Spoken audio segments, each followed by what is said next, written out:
Then I read where we're doing badly on the economy. By the way, job numbers.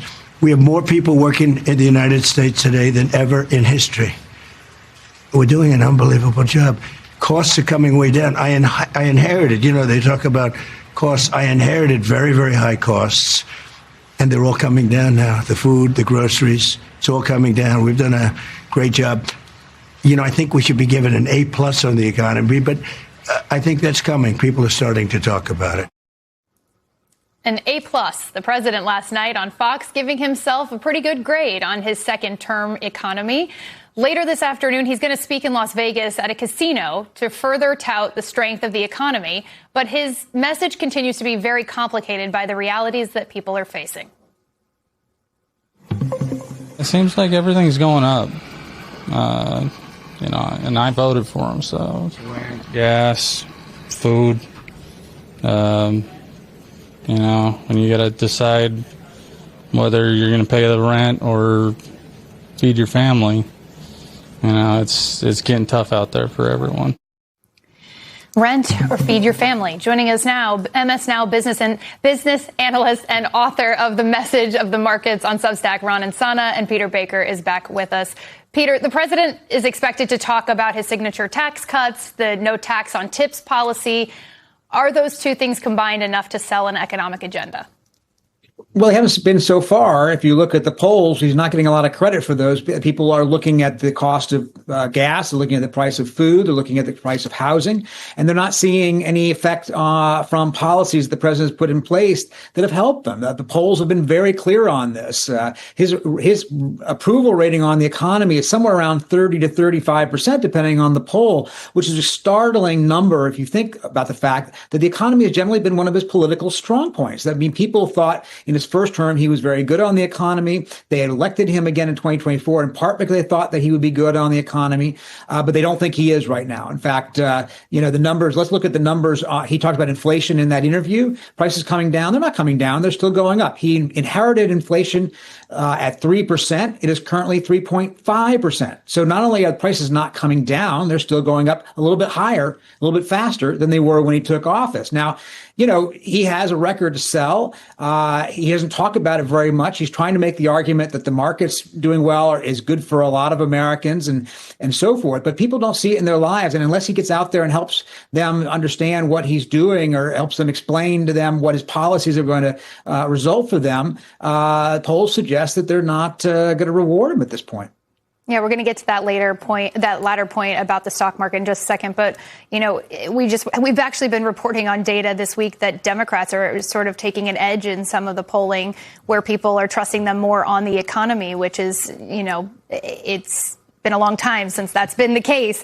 We're also hearing from voters, and we know that they're struggling to support their families. As we heard there at the top, they're making these trade-offs. I talked to single moms a while back who are struggling. Our own Alex Tabbitt has been in Ohio talking to voters. Here's what one of them told him. The economy's terrible, and our leadership is not as good as it used to be. He's not doing what he's supposed to be doing. At least I don't feel he is. He's more doing for him than he is for the people.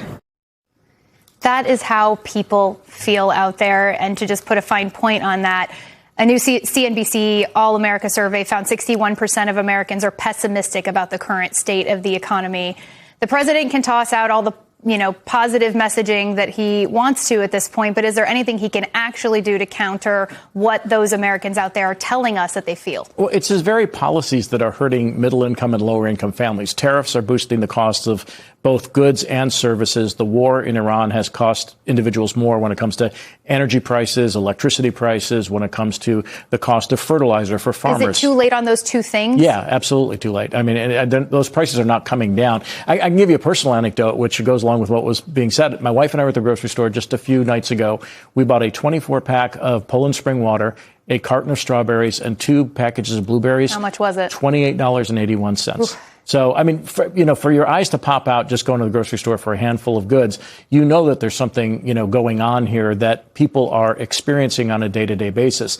And again, none of these issues that the president is replacing the tariffs that the Supreme Court overturned with new tariffs. So that's going to keep prices up, transportation costs up, and the war is not over by any stretch of the imagination. So energy, while oil prices have come down, are still elevated relative to where they were. So gasoline is going to be $3.50, $4 for a while. So unless they were to take some bold or dramatic action, really all the benefits in this economy are accruing to upper middle income and upper income individuals who have exposure to the stock market or real estate. Peter, I think a lot of people thought that the Supreme Court ruling was the end of tariffs. As Ron points out, it is not, according to this president. He's facing historic low approval numbers. The economy is a major factor in those numbers. People don't like the tariffs and certainly don't like the impact that they're having on their own wallets. How dangerous, politically speaking, are these kinds of moves by the president combined with the low, dismal approval ratings that he's facing when he's soon to be a lame duck president? Yeah.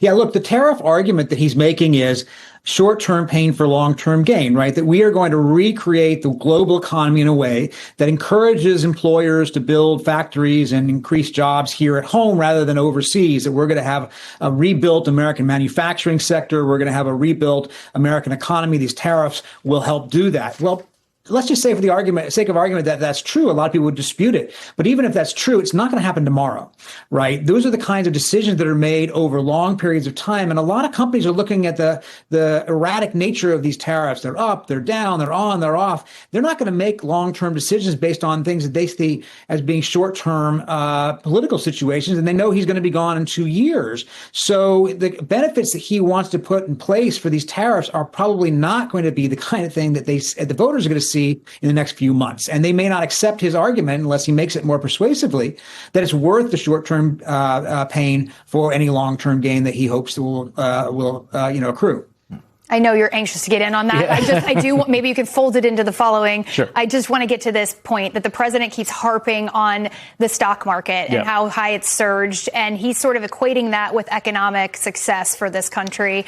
Americans, how do they square the fact that, yes, we see the stock market surging, but they don't feel that?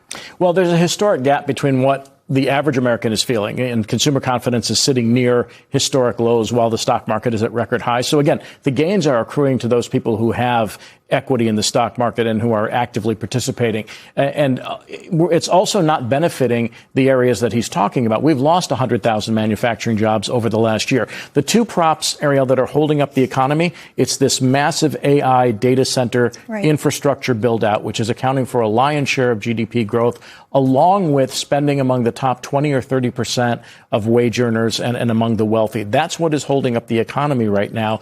If you're middle or lower income, in the one hand, you might be breaking even. On the other hand, you're falling behind because your wages are not keeping up with inflation. So that K-shaped economy that everybody talks about is very much in force. And there's a lot more people in middle and lower income brackets than there are in the upper. And so what people are feeling and experiencing is real. And, the stock market can go to records, but not everybody benefits from that. And I think what you were grasping at is that, the short-term pain for long-term gain argument only goes so far when people can't afford to pay rent. Absolutely. Right? And it's also not having the desired effect of creating manufacturing jobs outside of data centers. Ron Insana, Peter Baker, thank you both.